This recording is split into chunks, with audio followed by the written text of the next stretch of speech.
Greetings. My name is Natalia Feduschak, and I am Communications Director for Ukrainian Jewish Encounter, a Canadian charitable nonprofit organization. Welcome to our panel discussion today about the Kultur-Lige with three leading experts on this important and unique movement, Myroslav, Shkandrij, Harriet, Murav, and Gennadiy Estriakh. Before we begin, I'd like to say a few words about UJE and the Lviv BookForum.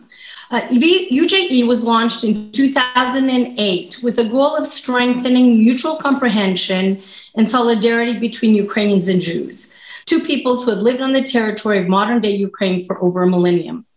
Among our initiatives is the support of literary festivals.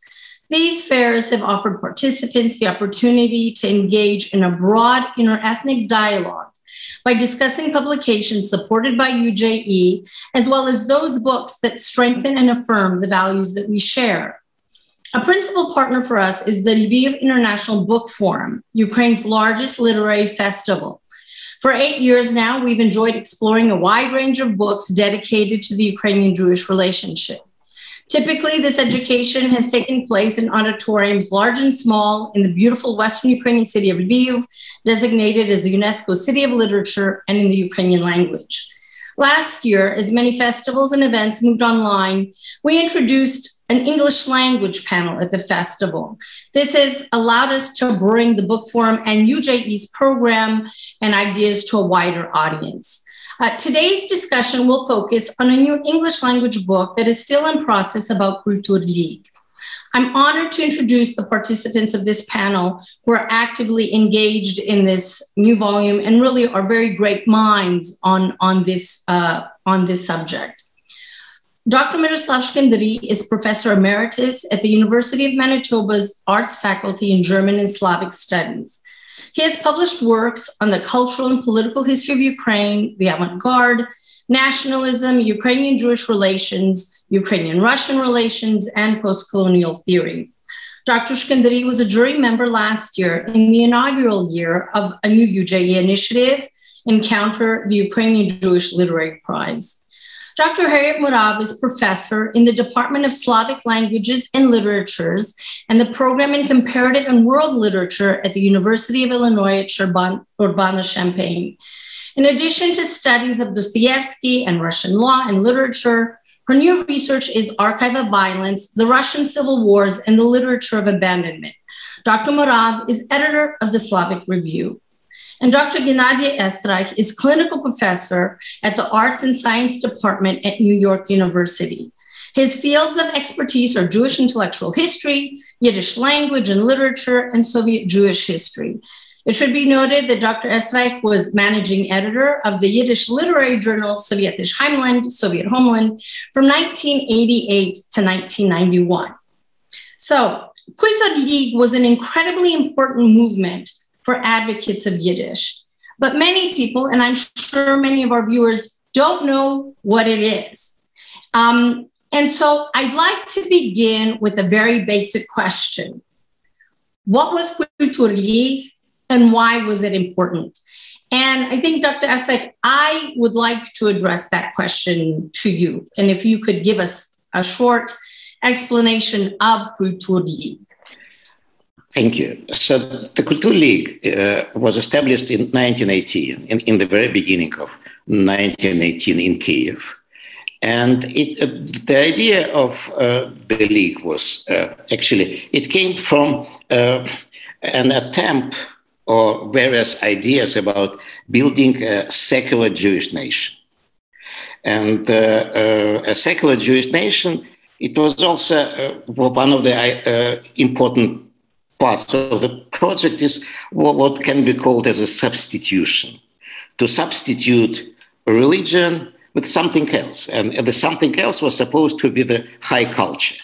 So it was important to create this high culture. It existed in some elements, but still it was in the making. And the Kultur-Lige actually used the opportunity of, or a couple of opportunities. First of all, that Kyiv was a well-established Jewish cultural center. Also, it had already an interesting group of Yiddish writers and other cultural activists. And the second, that the independence of Ukraine and the fact that Ukraine officially suggested Jewish autonomy in Ukraine. These two parts actually created, as the activists believe, the perfect formula for establishing such an organization. This organization existed. It is remarkable and actually even difficult to understand how it was possible against the backdrop of the Civil War to organize a successful network of various organizations, of various groups, of various affiliations in up to 100 Ukrainian places. The ideas of the Kultur-Lige were so appealing that in many places, organizations modeling on the Kultur-Lige were established. They existed in Paris, they existed in Amsterdam, they existed in Warsaw, in the Baltic countries, even there were attempts to establish it in Detroit, in New York, and so on. In some places, they survived till the beginning of the Second World War, and the places are Paris, the places are Warsaw, the places are Amsterdam. Shortly. I mean, this is an interesting question because it's, and in part you've answered it because, you know, the three of you have penned really what I think is a brilliant introduction to this volume, which I hope, you know, which we'll talk about in a minute. But I am wondering really why is it that Kyiv and what is known as the territory of modern day Ukraine, what was it in its spirit that allowed Kultur-Lige to flourish? Because again, you mentioned a number of other cities, but what is it about this land that allowed that to happen? And I'm wondering maybe, Dr. Murav, if you would be able to address that question. What was so special about this particular place? I'm not sure I'm the best person to answer that question. It had been a place of Jewish aspiration from other regions in the former Pale of settlement. And there was, I think, already existing there a kind of multi-layered Jewish community with wealthier and less wealthy, less well-established, more well-established Jews. And as Gennadiy says, it was a literary center where you wanted to go if you had ambitions of being a writer. What made it that is probably again. I mean, even in the 19th century, plenty of Jews made their way to Kyiv, whether they really legally had permission to or not. So one of the writers that I'm interested in, and others are as well, it's Kipnis, who isn't part of our volume, lived in a small town, shtetl, around 120 miles north of Kyiv, Slavyeshna. And the minute he got noticed, I mean, to get noticed as a writer, you had to be in Kyiv. I mean, it was the place to be. Other writers as well, Harriet Mladovsky, for example, talks about her excitement at being invited to go visit Bergelsen, Oshta, and Kvitko in their circle. Kvitko also is another writer who's in our volume who made his way there and was welcomed. And I think wealth, the fact that there were Jews who were wealthy enough to help out other Jews, that there was a structure, a network of support. And don't forget, I mean, as Myroslav has written about in all his work and so wonderfully shown us, it was a kind of hotbed of cultural, literary experimentation, avant-garde in all the arts before Kultur and Liga and throughout the period. So David Borodjuk, Alexandra Exter, I mean, many other important figures were in Kyiv, as opposed to, say, Moscow was more or less not full of Jewish literary activity. St. Petersburg at this time, also not a kind of happening happening place. I don't feel like that's a very wonderful answer, but it's something. Well, I mean, it's interesting because I'm sitting in Kyiv right now, and as I was reading the introduction and some other material on Kultur-Lige, I mean, for me, it's sort of you walk the streets and you sort of think about these people who were here.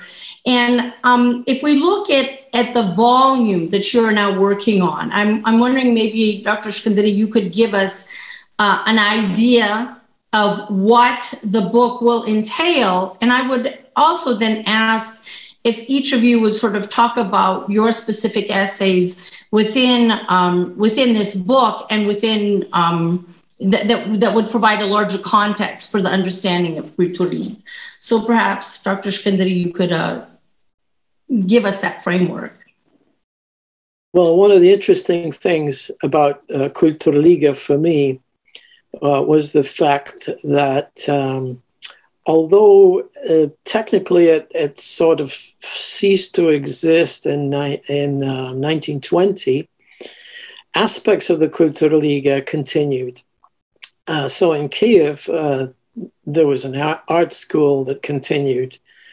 There was a publishing arm, which also continued.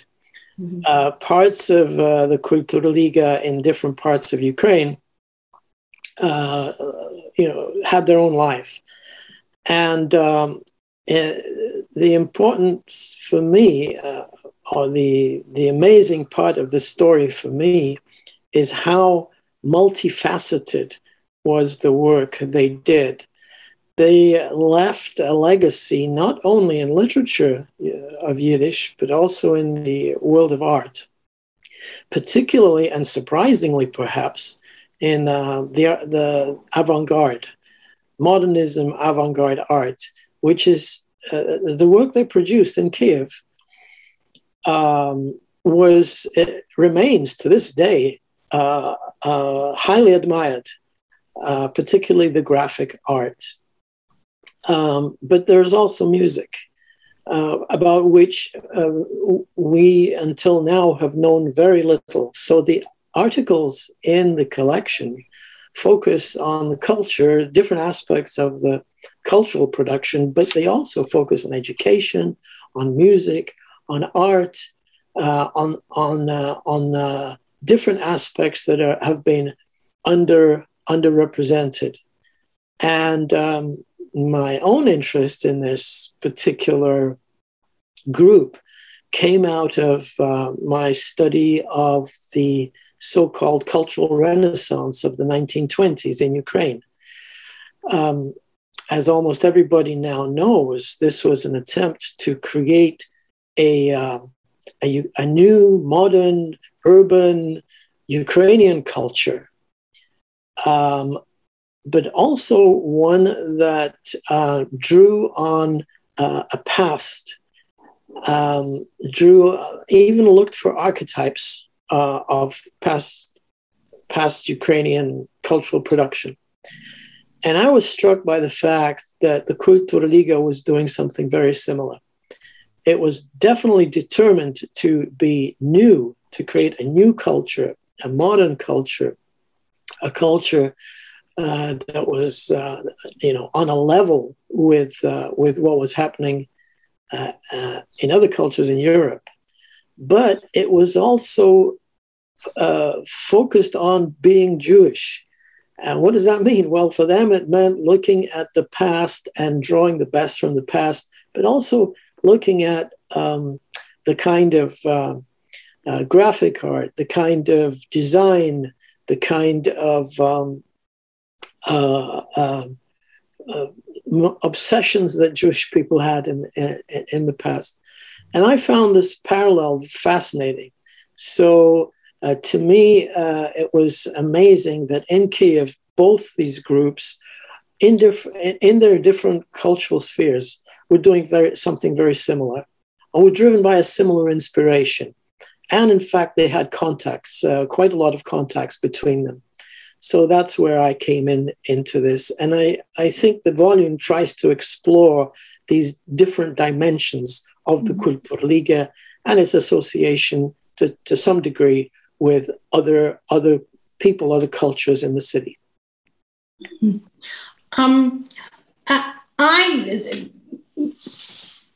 If Dr. Murav, if I could ask you, because I believe that one of your essays is Lviv Feduschak's poetry of abandonment. And I'm wondering if you could maybe discuss that some in terms of, you know, who is in this individual, what is this poetry? And I was also struck by the fact that I was surprised to learn of the friendship between Feduschak and then Pavlo Tychina, who was the Ukrainian poet, translator, activist, and you know, how many points of contact within, let's say, that literary sphere of the Ukrainian and Jewish writers, you know, how many points of contact and appreciation between these two groups and these two ethnic groups, you know, did you find? Well, that's a great question, and I think it's one of the motivations I had to be interested in Kyiv Kultur-Lige and its artists, because of the network of associations between Yiddish writers and visual artists, musicians, theater directors, and their Ukrainian counterparts.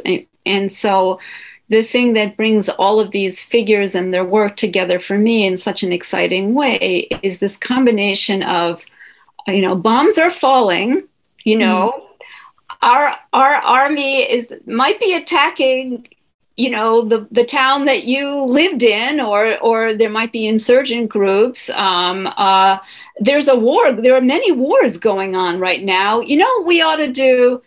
Let's start a literary, you know, journal, a publishing house, an art center, a theater group. That's what we ought to do. I mean, to me, that's so incredible. That people sitting around complaining that there's not enough food, that the power is limited, that bombs are falling, which Yiddish writers, of course, complained about like everyone else did. And at the same time, all right, let's publish this work and let's commission that, and let's look into the possibility of a new form of theater, and let's teach children who are refugees from violence music. I mean, where do we see that? To me, it is really kind of a miracle. If I were a refugee of violence, I don't think the first thing I would come up with is, I know, let's start a literary foundation. You know, I find that very important and inspiring. This combination of incredible violence, political, social chaos, shortages, problems of every kind, and yet incredible literary creativity. And that goes for Ukrainian writers, artists, theater directors, music people, as well as Jewish, Yiddish language ones. And it's this combination of creativity and violence that I think goes to the heart of Leib Kvitko's early poetry, as well as to the whole Kultur-Lige endeavor and its network of contexts. I mean, if you know, the sun shines on the world again and COVID ends and we're allowed to go back to archives and I work harder on Ukrainian, I would love to pursue more of these networks. I would love to find out more, because I think we tend to put people in silos. This is Ukrainian, this is Yiddish, or this is Yiddish and this is German, or this is Russian. But real actors, writers, artists, theater directors, they didn't work that way. They talked to one another. They translated one another. They exchanged ideas with one another. And that kind of ephemeral interaction that maybe didn't leave such a big paper trail is one that I think scholars are finally turning to now, and is so important. And just to answer the first question briefly, Kvitko is, I think, one of these people who was born with a sense that there was a hole in his world, H-O-L-E, not W-H-O-L-E, that there was something missing, and that he lost parents at a very early age, but that happened to a lot of people. He lost all relatives at a very early age. He started working at terrible jobs at a very, very early age, and he made this hardship part of how he experienced the world. The world is a wild place. The world is full of grotesque figures who want to harm me. I'm alone in this world. I've been abandoned by the world. And then he took that sort of literary biography that he created about himself, and he inserted into his experience of the pogrom in Uman, about which he writes in his collection of poetry dedicated to those events, called 1919. So he's a particularly, and then he went on to write sunny, happy Soviet childhood poetry, and he became very well known and translated into Russian, Ukrainian, many other languages as a children's poet who wrote about the happy world that we now live under, brought to us by Stalin. So he's a really fascinating figure, and there's more than one essay in our volume about him. Mm-hmm. Dr. Estriakh, I think that this would be a good point for you perhaps to comment, because from what I understand, one of your essays looks at Yiddish culture under surveillance. And it says the literary group construction in Soviet Ukraine. And I'm wondering if you could maybe pick up on this subject of, of then what we see, maybe the Sovietization, because at some point, Kultur-Lige is taken over. It doesn't seem to be flourishing in the way that it had flourished. And I mean, there's a story, it ends up moving to Moscow, and then but it seems that the principal literary figures who are most active in Moscow are actually from Kyiv. So I'm wondering if you could perhaps pick up on this subject and take us how Kultur-Lige, how it develops further, and this sort of the Soviet umbrella in terms of the organization as it moves on. Yes, exactly. The Kultur-Lige, I'm saying it in English, the Kultur-Lige, its ideas and its people actually dominated the Soviet Yiddish cultural scene till the very end. I started being professionally involved in 1988, and I still could feel some influence or remnants of the influence, and some people were still around, very old people by that time, who were somehow linked with the Kultur-Lige. Now we will have a very unusual source of information about Yiddish and in general Soviet literary life. It's the archives of this NKVD, KGB, and various, incarnations of the Soviet Secret Service. And Kyiv is now, once again, a very interesting place because it has an extremely rich archive. And not only it has an extremely rich archive, it's accessible. Well, what is really important, it's accessible. And now quite a few scholars, including myself, actually, we read endless pages of various cases. And what we find, and we had no idea about it, that actually it's a peculiar and, of course, very biased, to put it mildly biased, more than biased, history, of pages in history of literary life, because many writers were actually watched, surveilled.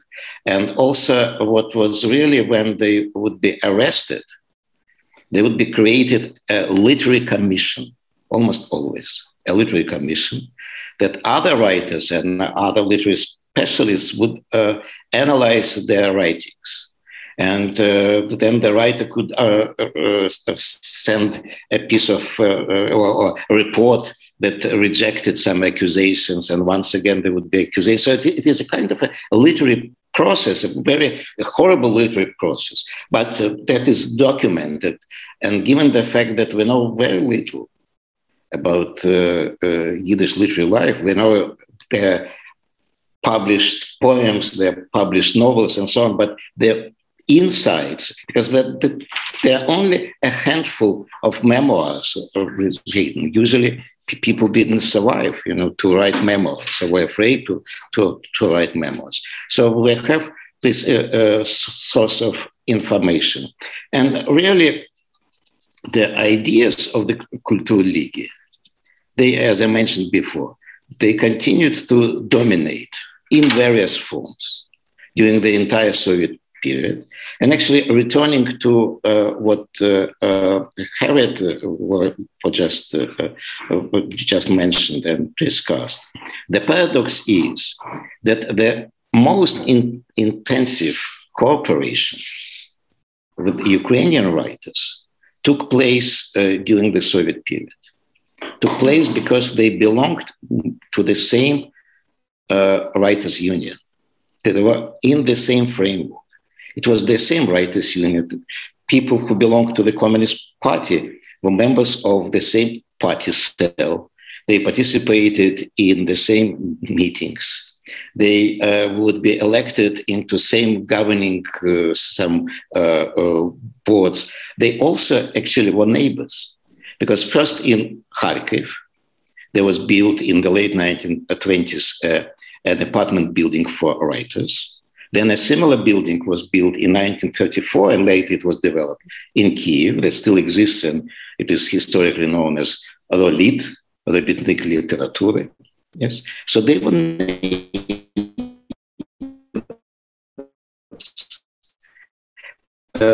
Leib Kvitko and Pavlo Tychina lived in the same apartment.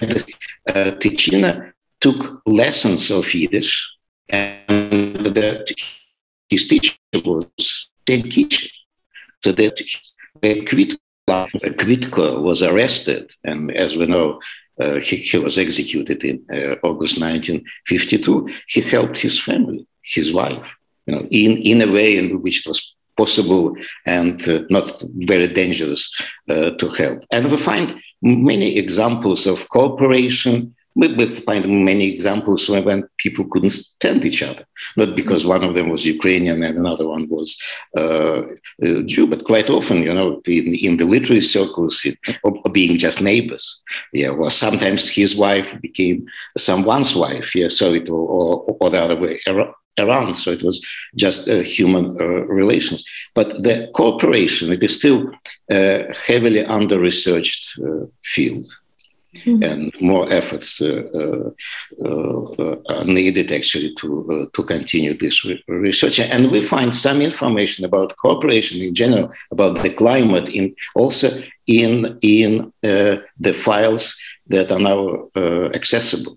Because every time a literary commission, quite often in the literary commission, they would invite also a Ukrainian writer. Quite often they would interrogate neighbors who were Ukrainian writers and so on and so forth. So it was one apartment building, essentially. Not literally, but it was one apartment building.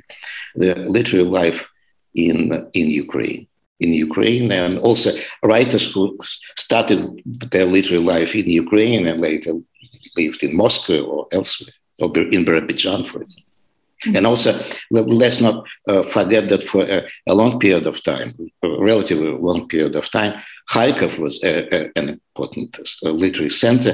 During the period of time when Kharkiv, until 1934, was the capital of Soviet Ukraine, many writers settled in Kharkiv because this was the place for publishing. It was a place, quite often it was the same publishing house that produced literature in Yiddish and in Ukrainian and Russian. Dr. Shkandrij, I'm wondering if we look at the aspect of the graphic arts or painting, do you find that same sort of cooperation or that same sort of phenomenon between Ukrainian and Jewish painters, or is that something that is more within the literary field? No, it was in all fields. Both Harriet and Gennadiy have mentioned aspects of it, but it began almost immediately after the revolution, when young people flocked to Kiev, particularly Jews who were looking to start a career. And the studio of Alexandra Exter became the focal point for many. So I don't know, a huge number, nobody's really researched this, but a huge number of her students were actually of Jewish origin, and went on to have brilliant careers in Moscow, in New York, in Berlin. A whole school came out of her studio. And at the same time, Bronislava Nijinsky was teaching dance, modern dance. She went on to a brilliant career in Paris. A lot of the people around these individuals were both of Jewish and Ukrainian and of other origins. So it began almost immediately, and it continued. It continued in the theater and music, particularly in performing arts, where there was a mixture of individuals. It should also be mentioned, I mean, the word paradox has come up. This was a paradoxical time. On the one hand, people were drawn to Kiev. There was a push-pull going on. On the one hand, people were drawn to Kiev because it was a way of developing a career. But at the same time, there was a revolution going on, and the pogroms had begun in small towns, villages. So quite a lot of Jews moved to Kiev to escape the pogroms. And not only Jews, I mean, other people as well. So there was this kind of strange phenomena where excitement and opportunity mixed with fear and the desire to escape the horrors elsewhere, including hunger. And so there's a particularly sort of atmosphere about Kiev in those early years. And in the mid-20s, all sorts of organizations were created. There was a policy called indigenization or Ukrainianization. If you take the Ukrainian view of korenizatsiya, indigenization. And this allowed both Jewish institutions and Ukrainian institutions to develop.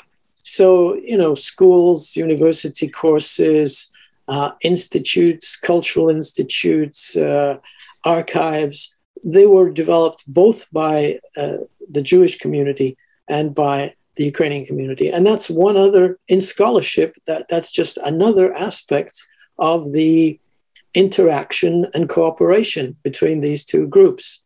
So it's a very complicated time. It's a hard time to analyze. It's full of contradictions, but the reality was quite strong interaction until the late 20s. And then, I mean, we sort of, in a way, for me, that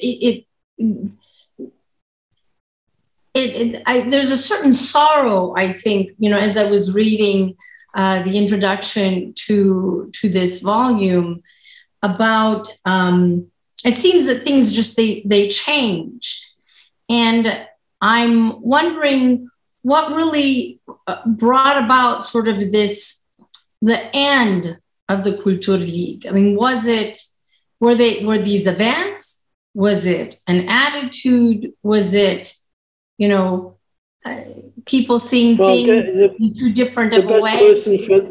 Perhaps Gennadiy would be the best person to talk about this, but my overview of this is that Stalin took over, and the attacks began on both Jewish activists and Ukrainian activists. They were called they were accused of nationalism. In the Jewish case, Zionism.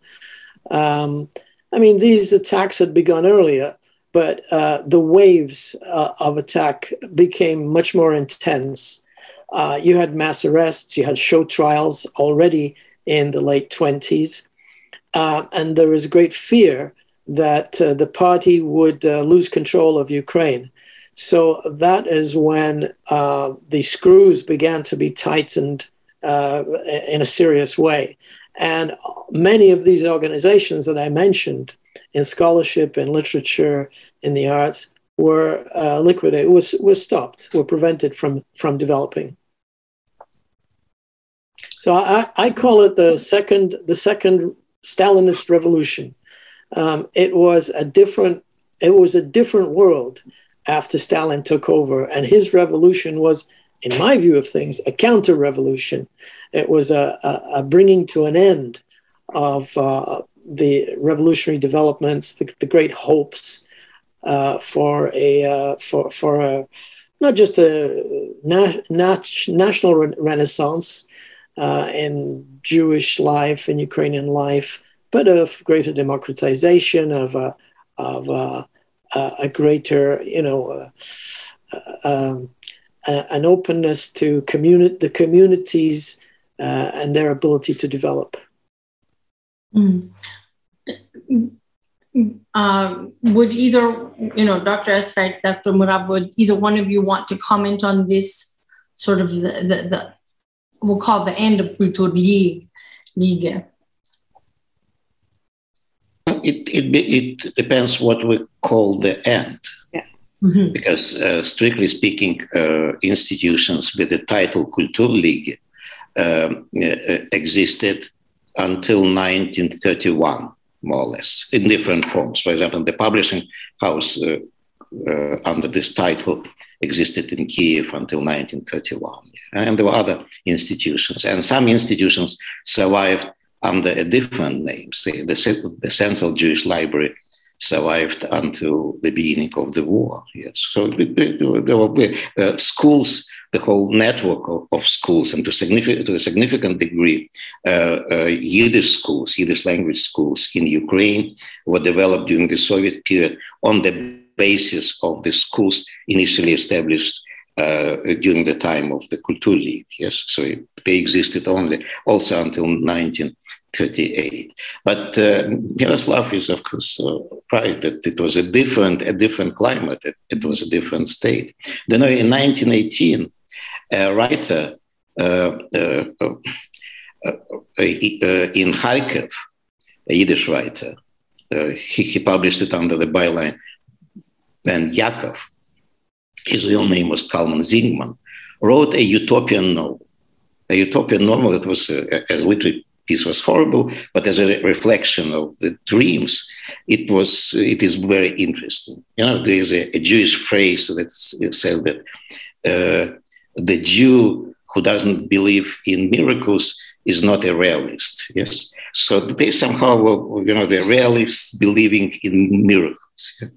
And he imagined the future of Ukraine as a community of a few communities: Jewish, Ukrainian, Polish. A university named after Mickiewicz, a university named after Shevchenko, a university named after Yitzhak Leibush Peretz, the Yiddish classical writer. And so they believed that it was possible. It was possible to create, because the idea of the Kultur-Lige, it was nation building, and similar ideas were very common among the Ukrainian counterparts. And initially in the 1920s, it was possible, to have these ideas, to express such ideas, and to try to develop them and to find solutions in the Soviet Union. But in the 30s, it became impossible. So de facto, the ideas of the Kultur-Lige, the ideas of this nation building, were doomed. That they couldn't, there was no continuation. So effectively, the whole ideology it could survive. It could survive in various forms in the circle of Yiddish writers, in the circle of Yiddish artists, and so on. But any expressions, public expressions or literary expression, became impossible. So it was the end. It was the end, and the end really by the end of the 1920s. Dr. Murav, yes, I just want to gesture to a somewhat broader picture. You know, in thinking about Kultur-Lige, school, children's houses, and libraries, which were very impressive, which I've read documents by contemporary officials who are hostile to Kultur-Lige, who had to confess that if not for Kultur-Lige, there would not be X number of libraries in Shtetl. They had established libraries. And I'm also thinking about adult education, which was a big factor, courses, you know, in Kiev and Paris and elsewhere. And I'm thinking even of Franz Rosenzweig's idea of the Lehrhaus, the kind of reading circle and reading study center for adults. In the United States, there's a huge movement called Jewish community centers. Yes, they have a swimming pool and a gym, but their basic function was to provide adult education. And this, even the fundamental idea that secularizing, assimilating Jews need to have access to high culture, I can attest to this from my childhood. My father's an immigrant from a shtetl in Poland, and on the shelves in our living room are the modern library editions of the great writers, you know, so Dostoevsky and so on and so forth. So this whole notion, as Gennadiy was saying, that instead of religion, we're going to have high culture and it's going to make us people like other people, is very powerful and it has not ended. It has not ended. What do you do when you don't know what to do anymore? Take a course. Take a course. This is, I think, part of Kultur-Lige ideology that survived, merged with other similar movements from other Jewish centers in the world, including Berlin. So it's transformed. No, we don't have the same figures. Yes, they were murdered by Stalin, but continuing education, adult education, high culture will save us. This is a pretty powerful idea in the Jewish community to this day. And I'm wondering, because we will need to wrap up in a minute, but I'm wondering, can we say that within the Ukrainian community that there was a similar type of organization? And this could be a whole different other topic, but let's say if for the Ukrainian diaspora and Ukrainians, is there an analog for Ukrainians? Well, I can answer that, I think. Definitely. The whole idea was, throughout the 19th century, was for Ukrainians to get an education, to become literate. They developed these reading societies called prosvitas, which flourished in the late 19th century and in the early 20th century. There was a push for literacy immediately after the revolution. All these things were very much part of the climate at the time. I think it might also, to go back to your initial question, why Kiev? It might also be worth mentioning that Kiev was, in fact, a multicultural city, a multicultural town. It was not primarily Ukrainian, until quite a few years after the revolution. There were communities of different groups who, as Gennadiy pointed out, interacted. These people were all excited by change, by education, by transformation. That was the word in the air. They used Renaissance revival, but transformation was what it's all about. And that always began with education. It always began with developing your population. Mm-hmm. Okay. Well, I wanted to thank the three of you for taking the time to discuss, I think, this very important movement, which still lives in many ways, even though maybe not in that name. So I invite everybody to also visit our website, ukrainianjewishencounter.org, where this video will be posted and you can watch it later on. So thank you very much.